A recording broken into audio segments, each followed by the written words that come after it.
ನಮಸ್ಕಾರ. ಈ ರಾಮ ಮಂದಿರ ಲೂಟಿ ಆಯ್ತಲ್ಲ, ಆ ವಿಚಾರ ಮಾತಾಡೋಣ ಅಂತ ಬಂದೆ. ಭಾಳ ಡಿಲೇ ಆಯಿತು, ಏನಿಲ್ಲ, ಒಂದಿಷ್ಟು ಅಪ್ಡೇಟ್ ಇದಾವೆ. ಯಾರೋ ಕೆಲವರು ಹೇಳಿದ್ರು, ರಾಮ ಮಂದಿರ ಮ್ಯಾಟ್ರ್ ನಿಂಗೆ ಯಾಕಪ್ಪ, ನೀನೇನು ದೇಣಿಗೆ ಕೊಟ್ಟಿದ್ಯಾ? ಬಾಬ್ರಿ ಮಸೀದಿ ಕೆಡವಿದ್ರು, ಮಸೀದಿ ಕೆಡವಿ ಮಂದಿರ ಕಟ್ಟಿದ್ರು. ಬಾಬ್ರಿ ಮಸೀದಿ ಕೆಡವಿದ ನಂತರ ಈ ದೇಶ ಅಂದ್ರೆ ಸ್ವತಂತ್ರ ಭಾರತ ಅತಿ ಹೆಚ್ಚು ಕೋಮು ವಿಷಪೂರಿತ ಘಟನೆಗಳಿಗೆ ಸಾಕ್ಷಿ ಆಯಿತು. ಇಲ್ಲಿನ ಭಾವೈಕ್ಯತೆಗೆ ಬಹಳ ದೊಡ್ಡ ಪ್ರಮಾಣದಲ್ಲಿ ಏಟು ಬಿದ್ದಿದ್ದೆ ಬಾಬ್ರಿ ಮಸೀದಿ ಬಿದ್ದ ಮೇಲೆ. ಇಲ್ಲಿನ ಸಾಮರಸ್ಯಕ್ಕೆ ಬೆಂಕಿ ಬಿದ್ದಿದ್ದೆ ಬಾಬ್ರಿ ಮಸೀದಿ ಬಿದ್ದ ಮೇಲೆ. ಬಾಬ್ರಿ ಮಸೀದಿ ದುರಂತ ಈ ದೇಶ ಯಾವತ್ತಿಗೂ ಕೂಡ ಒಪ್ಪದ, ನಿರಾಕರಿಸಲಾಗದ, ಮರೆಯದ ದುರ್ಘಟನೆ. ಮೊನ್ನೆ ಥಾಯ್ಲೆಂಡ್ನಲ್ಲಿ ಬೌದ್ಧ ಬಿಕ್ಕುಗಳು ಒಂದು ಸ್ಟೇಟ್ಮೆಂಟ್ ಕೊಟ್ಟರು. ರಾಮ ಹುಟ್ಟಿದ್ದೇ ಥಾಯ್ಲೆಂಡ್ ಅಲ್ಲಂತ. ಆದರೆ ನಮ್ಮ ದೇಶದಲ್ಲಿ ರಾಮನ ತಾಯಿ ಲ್ಯಾಂಡು ಅಯೋಧ್ಯೆಯಲ್ಲಿ ರಾಮ ಹುಟ್ಟಿದ್ದು. ಅಲ್ಲಿ ರಾಮ ಮಂದಿರ ಇತ್ತು, ಅದನ್ನ ಕೆಡವಿ ಬಾಬರ್ ಮಸೀದಿ ಕಟ್ಟಿದ. ಹೀಗೆ ಶುರು ಆಯ್ತದು. ಉತ್ಖನನ ಇನ್ನಿತರ ಕ್ರಿಯೆಗಳು ನಡೆದಾಗ ಬುದ್ಧನಿಗೆ ಸಂಬಂಧಪಟ್ಟ ಅಥವಾ ಬೌದ್ಧ ಧರ್ಮನಿಗೆ ಸಂಬಂಧಪಟ್ಟಂತ ಒಂದಿಷ್ಟು ಗುರುತುಗಳು ಸಿಕ್ಕಿದ್ವು, ಸಾಕ್ಷಿಗಳು ಸಿಕ್ಕಿದ್ವು.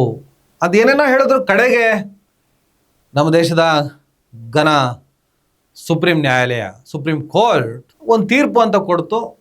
ರಾಮ ಮಂದಿರ ಅಲ್ಲಿ ನಿರ್ಮಾಣ ಆಯ್ತು. ಆಗ್ಲೇ ಬಿಡಪ್ಪ ಆ ಕಡೆ, ಈ ಮಂದಿರ ಮಸೀದಿ ಗಲಾಟೆ ಇನ್ನೆಷ್ಟು ಕಾಲ ಬೇಕು?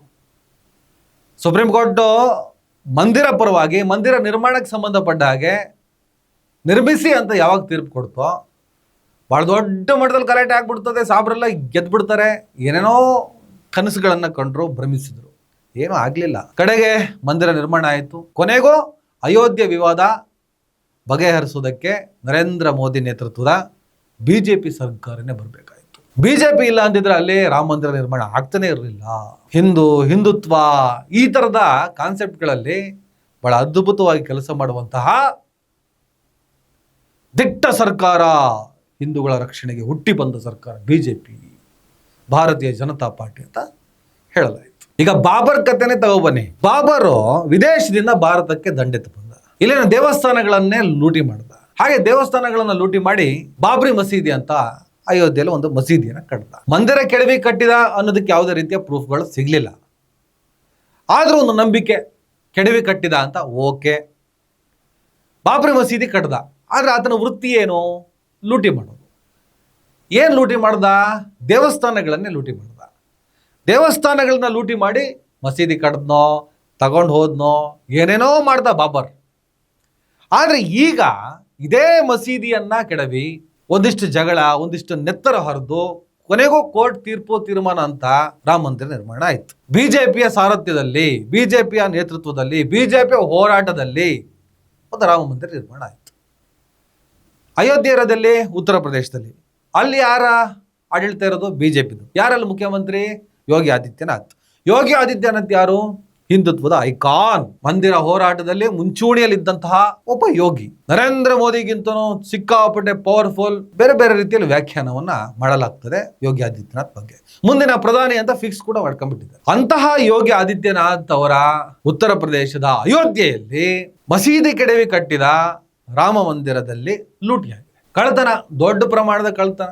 ಆ ಕಳ್ತನ ಮಾಡಿದವ್ರನ್ನ ಅರೆಸ್ಟ್ ಕೂಡ ಮಾಡಿದ್ದಾರೆ, ಜೈಲಿಗೆ ಕೂಡ ಬಿಟ್ಟು ಬಂದಿದ್ದಾರೆ. ಲವಕುಶ್ ಮಿಶ್ರಾ, ಅನುಕಲ್ಪ ಮಿಶ್ರಾ, ಅವಿನಾಶ್ ಶುಕ್ಲಾ, ಮನೀಶ್ ಯಾದವ್, ರಾಮಶಂಕರ್ ಯಾದವ್, ಸುಭಾಷ್ ಚಂದ್ರ ಶ್ರೀವಾಸ್ತವ, ಕರುಣೇಶ್ ಪಾಂಡೆ ಇನ್ನಿತರರು. ಇವರಲ್ಲಿ ಹೆಚ್ಚಿನವರು ದೇಣಿಗೆ ಹಣ ಎಣಿಸೋರು, ನಿರ್ವಹಣೆ ಮಾಡ್ತಾ ಇದ್ದಂಥ ಸಿಬ್ಬಂದಿಗಳು. ಸುಮಾರು 79,85,00,000 ನಗದನ್ನು ಇವರಿಂದ ವಶಪಡಿಸಿಕೊಳ್ಳಲಾಗಿದೆ. ಕೆಲ ವರದಿಗಳ ಪ್ರಕಾರ 39 ದಿನಗಳಲ್ಲಿ ಸುಮಾರು 70ಕ್ಕೂ ಹೆಚ್ಚು ಕಳ್ಳತನದ ಘಟನೆಗಳು ನಡೆದಿದ್ದಾವೆ. ಈ ಘಟನೆಗೆ ಸಂಬಂಧಪಟ್ಟ ಹಾಗೆ ಟ್ರಸ್ಟ್ ಪ್ರಧಾನ ಕಾರ್ಯದರ್ಶಿ ಚಂಪತ್ ರಾಯ್ ಮತ್ತು ಟ್ರಸ್ಟಿ ಅನಿಲ್ ಮಿಶ್ರಾ ರಾಜೀನಾಮೆಯನ್ನು ಕೂಡ ಕೊಟ್ಟಿದ್ದಾರೆ. SIT ತನಿಖೆ ನಡೆಸ್ತಾ ಇದೆ. ಈಗ ಅಲ್ಲಿನ ಸಿಬ್ಬಂದಿಗಳಿಗೆ ಜೇಬಿಲ್ಲದ ವಸ್ತ್ರವನ್ನು ಕೂಡ ಕೊಡಲಾಗಿದೆ. ಈಗ ಸಾಮಾಜಿಕ ಜಾಲತಾಣದಲ್ಲಿ ಒಂದು ಚರ್ಚೆ ನಡೀತಾ ಇದೆ. ಅವತ್ತು ಬಾಬರ್ ದೇವಸ್ಥಾನಗಳನ್ನ ಲೂಟಿ ಮಾಡಿ ಮಸೀದಿ ಕಟ್ಟಿದ. ಇವತ್ತು ಈ BJPಯವರು ಮಸೀದಿಯನ್ನ ಕೆಡವಿ ಮಂದಿರ ಕಟ್ಟಿ ಆ ಮಂದಿರವನ್ನ ಲೂಟಿ ಮಾಡ್ತಾ ಇದ್ದಾರೆ. ಈಗ ಅವರ ಆಡಳಿತ ಇರುವಂತಹ ಉತ್ತರ ಪ್ರದೇಶ, BJPಯರ ಹೋಗಿ ಲೂಟಿ ಮಾಡಿದ್ರು ಅಂತ ಹೇಳಕ್ಕಾಗಲ್ಲ. ಆದರೆ ದೇವರ ಹಣವನ್ನೇ ಕದಿಯುವ, ದೇವಸ್ಥಾನದ ಹಣವನ್ನೇ ಕದಿಯುವವರ ಹೆಸರನ್ನ ನೋಡಿದಾಗ ಅಲ್ಲಿ ಯಾವ ಮುಸಲ್ಮಾನ ಆಗಲಿ ಕ್ರೈಸ್ತನಾಗಲಿ ಇರಲಿಲ್ಲ. ದೇವರ ಹತ್ತಿರ ಇರೋರೆ, ದೇವರ ಹಣ ಎಣಿಸೋರೆ, ದೇವರನ್ನೇ ಬಿಡೋದವರು ದೇವರು ದೇವರು ದೇವರು ಅನ್ಕೊಂಡೇ ಪಾಲಿಟಿಕ್ಸ್ ಮಾಡ್ಕೊಂಡು ಬಂದರು. ಅದೇ ದೇವರ ಭಯ ಇಲ್ದವರು ದೇವರ ಹಣವನ್ನೇ ಲೂಟಿ ಮಾಡಿದ್ರು. ಯಾರ ಆಡಳಿತದಲ್ಲಿ ಲೂಟಿ ಆಯಿತು? BJP ಆಡಳಿತದಲ್ಲೇ ಲೂಟಿ ಆಯಿತು. ಹಾಗಾಗಿ ಯಾರು ಹೊಣೆ ಹೊರಬೇಕು? BJP ಅವರೇ ಹೊಣೆ ಹೊರಬೇಕು. ಏನಾದ ಅನುಮಾನ ಇದೆಯಾ? ಅವನು ಬಾಬರ್ ದೇವಸ್ಥಾನಗಳನ್ನ ಲೂಟಿ ಮಾಡ್ದ, ಮಸೀದಿ ಕಟ್ಟಿದ. ಇವರು ಮಸೀದಿಯನ್ನ ಕೆಡವಿದ್ರು, ಮಂದಿರವನ್ನ ಕಟ್ಟಿದ್ರು, ಮಂದಿರವನ್ನ ಲೂಟಿ ಮಾಡ್ತಾ ಇದ್ದಾರೆ.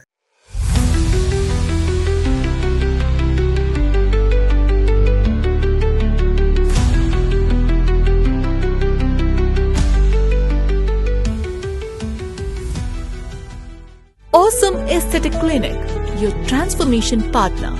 ರಾಜಾಜಿನಗರ್, ಬೆಂಗಳೂರು. BJP ಅಂದ್ರೆ ಭಾರತೀಯ ಜನತಾ ಪಾರ್ಟಿ ಅಲ್ಲ, ಬಾಬರ್ ಜನತಾ ಪಾರ್ಟಿ ಅಂತ ಹೇಳಿ ರಾಜಕಾರಣಿಗಳು ಟೀಕೆ ಮಾಡ್ತಾ ಇದ್ದಾರೆ. ಸೋಷಿಯಲ್ ಮೀಡಿಯಾ ಕೂಡ ಚರ್ಚೆ ಮಾಡ್ತಾ ಇದೆ.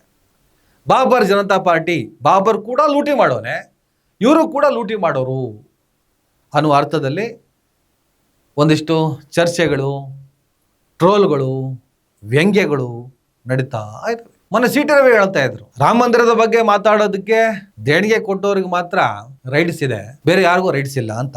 ಈಗ ನಾವೇ ತಗೊಳ್ಳಿ, ರಾಮ ಮಂದಿರ ಮ್ಯಾಟ್ರು ನಿಂಗೆ ಹಾಕ್ಬೇಕೋ ಇದು? ಉದ್ದಕ್ಕೂ ಬಾಬ್ರಿ ಮಸೀದಿ ಕೆಡವುದ್ರು ಅಂತ ಕತೆ ಹೊಡಿತಿದ್ದೆ, ಈಗ ಯಾಕಪ್ಪ ರಾಮ ಮಂದಿರ ಕತೆ? ಮಂದಿರದ ಬಗ್ಗೆ ಮಾತಾಡಬೇಕಂದ್ರೆ ಮಂದಿರಕ್ಕೆ ದೇಣಿಗೆ ಕೊಟ್ಟವರು, ಮಂದಿರದ ಬಗ್ಗೆ ಭಯ ಭಕ್ತಿ ಇದ್ದವರು ಮಾತ್ರ ಮಾತಾಡೋದಕ್ಕೆ ಅವಕಾಶ, ಬೇರೆಯವ್ರಿಗೆ ಅವಕಾಶ ಇಲ್ಲ. ಮೊನ್ನೆ ಯಾರೋ ಒಂದಿಷ್ಟು ಜನ ಮುಸಲ್ಮಾನರಿಗೆ ಕಾಂಗ್ರೆಸ್ ಪಕ್ಷ ಅನ್ಯಾಯ ಮಾಡ್ತಾ ಇದೆ ಅಂತ ಹೇಳಿ ಒಂದು ಪ್ರೆಸ್ ಮೀಟ್ ಕರೆದು ಸಿಕ್ಕಾಪಟ್ಟೆ ರೋಷಾವೇಶದಿಂದ ಮಾತಾಡ್ತಾ ಇದ್ರು. ಮುಂದಿನ ದಿನಗಳಲ್ಲಿ ಪಾಠವನ್ನು ಕಲಿಸುತ್ತೇವೆ, ಅನುಕೂಲಕ್ಕೆ ತಕ್ಕ ಗಂಡ ಅಂತ ಒಂದು ಮಾತಿದೆ. ಆ ಕೆಟಗರಿಯಲ್ಲಿ ತುಂಬ ಜನ ಸಿಗ್ತಾರೆ ನಮಗೆ. ಅದಕ್ಕೆ ಕಾಂಗ್ರೆಸ್ಸಿನ UT ಖಾದರ್ ಅವರು ಒಂದು ಕಡೆ ರಿಯಾಕ್ಟ್ ಮಾಡಿ, ಕಾಂಗ್ರೆಸ್ ಪಕ್ಷದ ಬಗ್ಗೆ ಟೀಕೆ ಟಿಪ್ಪಣಿ ಮಾಡಬೇಕು ಅಂದ್ರೆ ಕಾಂಗ್ರೆಸ್ ಪಕ್ಷವನ್ನ ಬೆಂಬಲಿಸಿದವರು, ವೋಟ್ ಹಾಕಿದವರು ಮಾತ್ರ ಆ ಕೆಲಸವನ್ನ ಮಾಡ್ಬೋದು, ಮಿಕ್ಕವರಿಗೆ ರೈಟ್ಸ್ ಇಲ್ಲ ಅಂತ. ರಾಮ ಮಂದಿರದ ಬಗ್ಗೆ ನೀವೇನಾದ್ರೂ ಚರ್ಚೆ ಮಾಡಬೇಕು ಅಂದ್ರೆ ನೀವು ದೇಣಿಗೆ ಕೊಟ್ಟಿರ್ಬೇಕು. ಕಾಂಗ್ರೆಸ್ ಪಕ್ಷವನ್ನು ಏನಾದರೂ ಟೀಕೆ ಮಾಡಬೇಕು ಅಂದ್ರೆ ನೀವು ಕಾಂಗ್ರೆಸ್ ಪಕ್ಷ ವೋಟ್ ಹಾಕಿರ್ಬೇಕು. ಇವೆಲ್ಲ ಜಂಗಲ್ ನಿಯಮಗಳು. ಭಾರತದ ಸಂವಿಧಾನ ಮತ್ತು ಪ್ರಜಾಪ್ರಭುತ್ವದ ಆಶಯಗಳು ಹೀಗಿಲ್ಲ. ಈ ದೇಶದ ಪ್ರಜೆ ಯಾರನ್ನು ಬೇಕಾದರೂ, ಯಾವ ವಿಚಾರವನ್ನು ಬೇಕಾದರೂ ಚರ್ಚಿಸಬಹುದು, ವಿಮರ್ಶಿಸಬಹುದು, ಟೀಕಿಸಬಹುದು. ಒಂದಷ್ಟು ನೀತಿ ನಿಯಮಗಳಿದ್ದಾವೆ. ಆದರೆ ಸೆಲೆಕ್ಟೆಡ್ ಆಗಿ ಇಂಥವರು ಇಂಥ ವಿಚಾರವನ್ನೇ ಮಾತನಾಡಬೇಕು ಅನ್ನುವ ರೂಲ್ಗಳು ಎಲ್ಲೂ ಇಲ್ಲ. ಆ ಥರದ ರೂಲ್ಗಳು ಏನಾದರೂ ನೀವು ಮಾತನಾಡಿದ್ರೆ ಅದು ಈ ದೇಶದ ಸಂವಿಧಾನಕ್ಕೆ ವಿರುದ್ಧ. ಇರ್ತಾರೆ, ಮಾತಾಡೋರು ಮಾತಾಡ್ತಾ ಇರಲಿ, ಹೇಳೋರು ಹೇಳ್ತಾ ಇರಲಿ, ಅದು ಅವರವರ ಅಭಿಪ್ರಾಯ.